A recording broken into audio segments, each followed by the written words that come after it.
While we were paying off debt, God was at work in our life. Somehow, we managed to renovate almost our entire house for free. Cans of paint that my sister was like, hey, I found this in the basement of the house we just bought. Do you want them? And they were almost the exact color match of what I was planning on putting in. My friend was pulling out a sink that she didn't like, and that enabled me to take the very old sink and replace it with a nice stainless steel one. Just lots of that kind of stuff happened.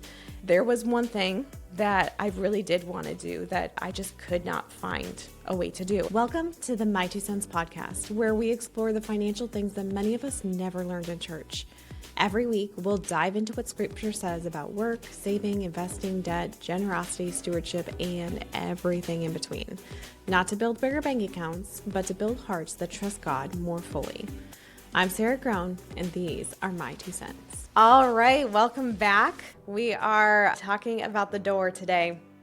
Not a door that got opened, but the door, the one right behind me. It has a very special story that is so special that I actually moved this door with me when we sold our house. I told our realtor the door has to come with, and he said, all right, take the door off before we even list the house and find a new door, because you can't just say you're taking a door with, obviously. So what is it about this door that is so special that it literally even moves houses with me?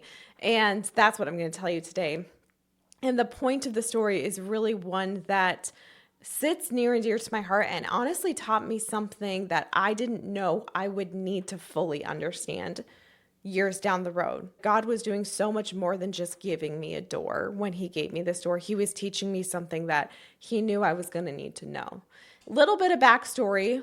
Before this door appeared in my life, my husband and I were very much getting out of debt, like beans and rice getting out of debt. We didn't have a ton, but our cash flow was very little. So even though the number on the debt seemed very low, the fact that we had such minimal cash flow made that number take a long time for us to be able to handle.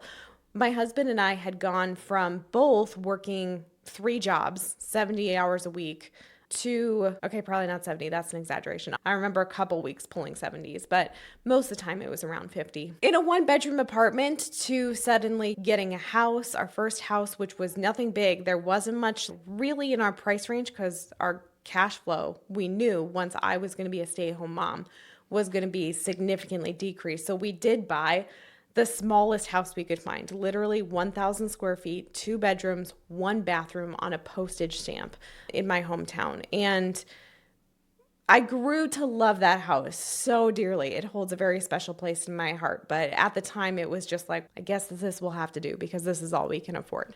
And so we got this house, but now we had a house, then we had a baby, we had a dog.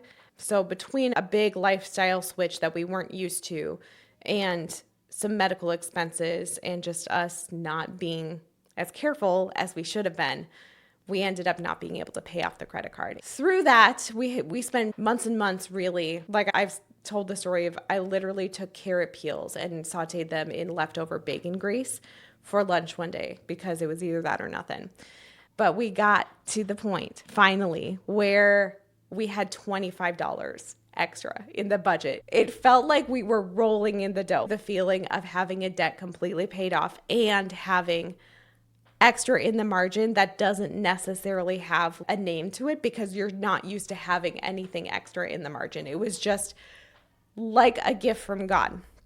Now, while we were paying off debt, God was at work in our life. I knew he was with me every single step of the way because somehow we managed to renovate almost our entire house, which once again was only 1,000 square feet, for free. I kid you not, for free. Cans of paint that my sister was like, hey, I found this in the basement of the house we just bought. Do you want them? And they were almost the exact color match of what I was planning on putting in, or I was wanting to, but couldn't afford. Stuff like that around every single turn. Paint showed up. My sister bought me white outlets so that I could replace the almond ones in my house for Christmas. My friend was pulling out a sink that she didn't like in her house, and that enabled me to take the very old ivory sink and replace it with a nice stainless steel one. Just lots of that kind of stuff happened. And there was one thing I really did want to do that I just could not find a way to do. And that was to put a cute farmhouse door on the back pantry. Now, you think you know the end of the story, but believe me, you don't. You do not know the end. So stick with me here. I had been searching on Marketplace for months, just scrolling through doors. Most of them were $100 and were miles and miles away. But the same month that I found that $25 extra in the budget, I also found a door for exactly $25 at the local restore. So I was like, hey, I'm going to get this door, but I have to talk to my husband. I don't have a truck. I'm going to have to do some stuff. Can I put a hold on this door? And they're like, yeah, absolutely. We'll put a hold on it for you. So put a hold on the door.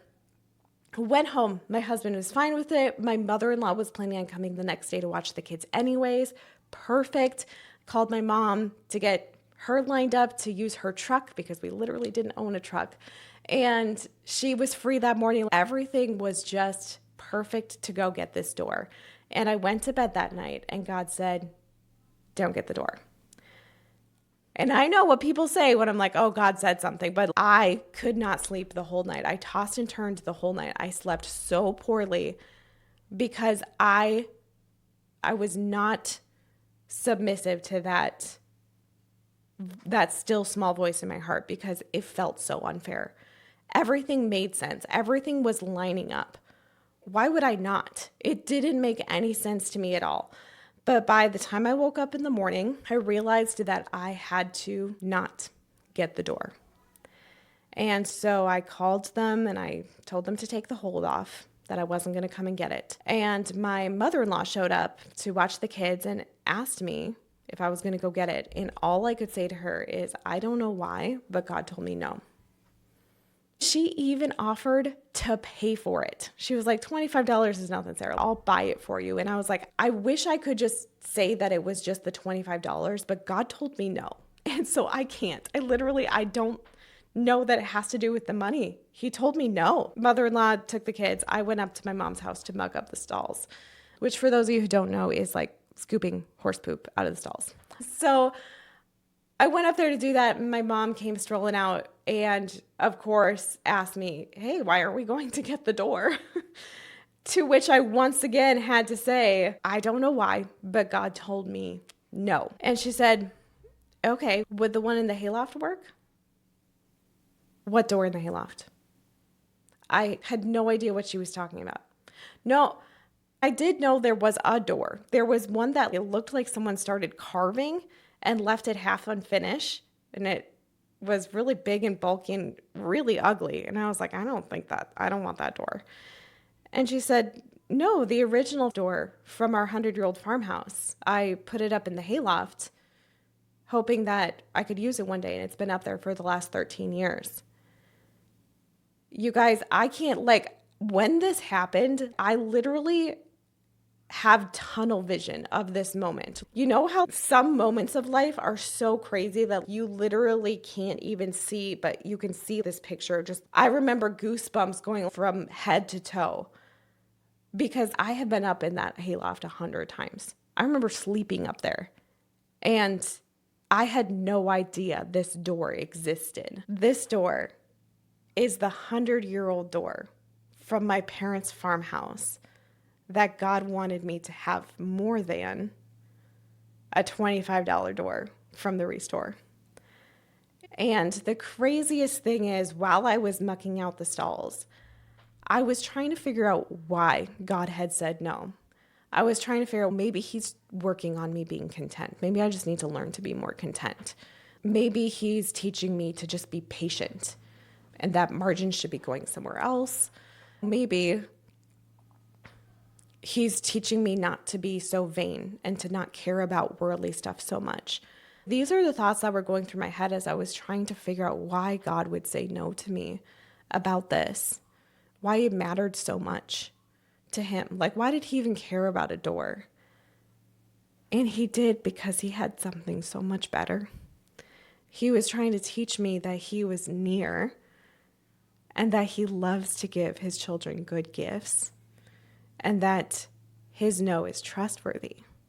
And that's the main thing. That's the main lesson that I learned through this story was like, one, God knows our heart's desires, and he delights to give good gifts to his children. But the other thing is that his no is very trustworthy. And we see this throughout the Bible. This is something that I just want everyone to know because it is such a hard thing to hear God say no. It sucks. It really does. I'm not going to pretend that I know what it feels like when God says no, when you ask him to heal your child. To pretend like I know how it feels when God says no, when you ask him to heal your dad. I have friends that have gone through that, and it sucks, guys. It sucks when God says no. But what I do want you to know, once I compose myself, hang on, is that even when it sucks, he's still trustworthy. He's still good. He's still kind. He's still just. He's still omniscient. He's still powerful. He still loves you. I want to look at a few times in the Bible where God says no. And one of the biggest things that I want you to see as we talk further about this and what the Bible is like, there's actually a lot of different reasons why God says no. So for instance, let's think about the story of Hannah, right? So Hannah prayed for a baby for 7 years. And we see that after 7 years, she got the baby, right? But in those 7 years before the baby came, she felt like God was just continually telling her no. The reason I believe that she didn't feel like God was saying not yet was because the emotional state she was in at the temple was like, she felt like God wasn't hearing her prayers, or he was saying no to her prayers, and that it wasn't fair. And also, just a little side note about this story of Hannah that I find super interesting. This could be a rabbit trail. I'll try not to make it a rabbit trail. Back in the Mosaic covenant, which is the covenant that Hannah was living under at the time, there was a covenant of blessings and curses. If you follow God, you will get these blessings. If you don't follow God, you will get these curses. But the blessings and curses was actually a national blessings and curses, not necessarily a personal individual blessings and curses. And yet we see that so often, even in the Israelites, like when people had what was considered one of the curses, which was barrenness, was one of the curses. Like it says, I will bless you and you'll be fruitful and have many children. You will not miscarry. A curse was the opposite of that. In the story of Hannah, that Peninnah just ripped on her all the time and was not necessarily portrayed as a righteous person. And Hannah was portrayed as like a righteous, loving, kind person. We know that there was a level of shame around barrenness with a woman. It wasn't just, I want kids. It was, everyone thinks that I am under the Lord's curse because I don't have a kid and I can't have a kid. And so it was a level of shame also to not be able to have children, not just a longing of your heart. In the New Testament, we see this when they ask, Lord, who sinned, this man or his parents, that he's blind? And Jesus was like, neither. But to them, it was a curse from God caused by sin, by them not keeping the covenant. Anyways, needless to say, that was a bit of a rabbit trail. I don't know, I might edit that out. We'll see. God's no to Hannah for years was not him being indifferent to her. It was not her not having enough faith or not praying hard enough. It was very intentional. So many of God's no's are like this. This is why I'm using this as one of the first stories, is because God knew he wanted to use Samuel, and Samuel needed to be born at a specific time in order to be trained by a specific person in order to do the specific thing. And so when we see what God saw, like we see in hindsight what God already knew. When we see in hindsight, we see, oh, Like God had a big purpose there. He had a big plan there. And that's always something that is so cool, is when we see what God was doing. And it often takes years, sometimes decades, sometimes never, to see what God is doing. But he doesn't have hindsight, and he has a plan. Sometimes his no is because he has a really big plan. The next example is Paul. He pleaded with God to take the thorn from his flesh 3 times. And God said no 3 times. We can make some theories around why God said no to Paul. He said, my grace is sufficient for you. But at the end of the day, like, we might not know entirely why that thorn was so important until we get to heaven. Another example we see is in Jesus himself. He said, Father, if it's possible, please let this cup pass from me. And God said, I'm not going to let the cup pass from you. And we know that was for all of humanity's good, even though it was so painful for Jesus. And it wasn't because Jesus didn't have enough faith. Like, once again, we see that God's no wasn't him being like, you're not good enough. You haven't asked hard enough. You haven't believed with enough faith. His no was simply because he had bigger plans. Now, with that said, like, I've given you 3 examples of like God had bigger plans here. There are other reasons too. And in James 4:3, it says that we don't receive what we ask for because we ask with the wrong motives to spend it on our pleasures. And so that's God saying, no, you don't get what you asked for. You don't have the right motives when you're asking for that. And then 1 Peter 3:7 is talking to husbands, and it's showing them their prayers could be hindered, which may or may not be, like, I realize this may not tie perfectly in, but run with me here. Their prayers would be hindered if they don't honor their wives. And that to me sounds like, one, either God's just not going to hear their prayers at all, which, like, oofta, or 2, he's not going to answer their prayers with a yes because they're not honoring their wives. Could be either one, but you see the point I'm making. And Hebrews 12:6 says, for the Lord disciplines the ones he loves and punishes every son he receives. And so this is really more of a general discipline verse, but if you're a parent, you understand that discipline often means saying no. Like, for instance, when my kids, especially my oldest, almost every single day, he will ask for more video game time. He has like a set timer that shuts his account down and he can't play anymore, but almost every single day, he will ask for more video game time.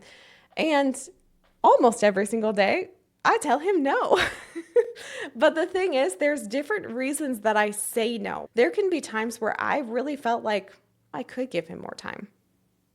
But he's had a really bad attitude with me today, and I just don't think that is deserving of more video game time. And so I'm going to tell him no. Other times I tell him no because, unbeknownst to him, I have a pool party planned for him and his friends that we're going to go to, and we have to leave here soon.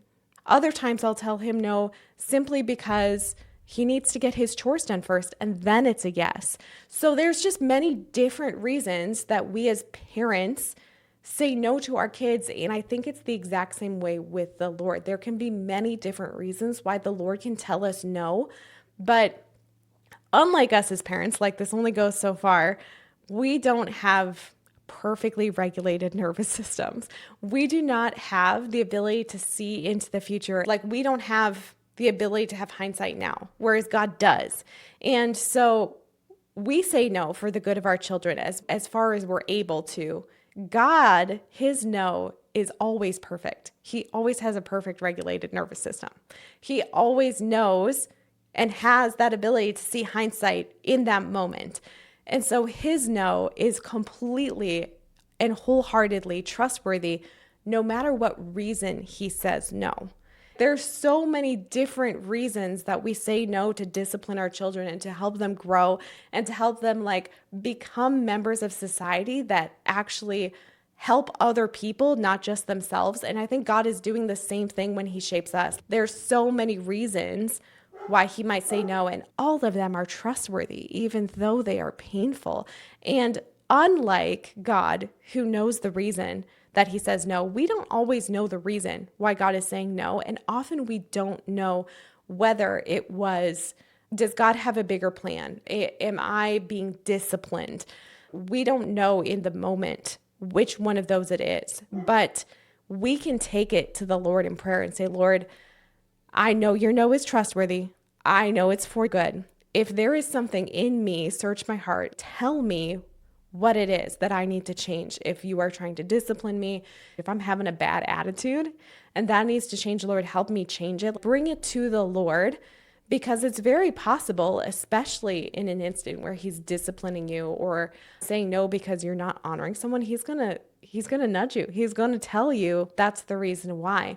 But a lot of times with things like, is it for the ultimate good of humanity? Is it just something where I'm going to see the turnaround the next day and understand why he said no? That happened to me with my door, right?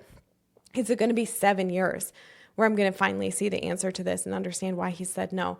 Is it going to be 20 years? Am I not going to see it on the side of eternity? There's a lot that we just don't know. And we are going to have to be willing to bring it to the Lord and say, hey, I would love to know, but also be content with even the no that says it's not for you to know right now. Just believe that I am trustworthy. So that's really the point that has just clinched so much in my heart, is just understanding that God's no is so trustworthy even when it does not feel good. God's no is trustworthy even if we don't know till eternity why he had to say no to that. Going with that parenting example of saying no to our kids. When we say no to our kids and we know it completely bums them out, you know in their little hearts like how much it meant to them, how much they were looking forward to it, how much hope they had, and how it all felt crushed. In the same way that parents feel and walk with their kids when they're bummed out about things, big or small. God knows how much it hurts, and he doesn't say no and walk away. He's very close.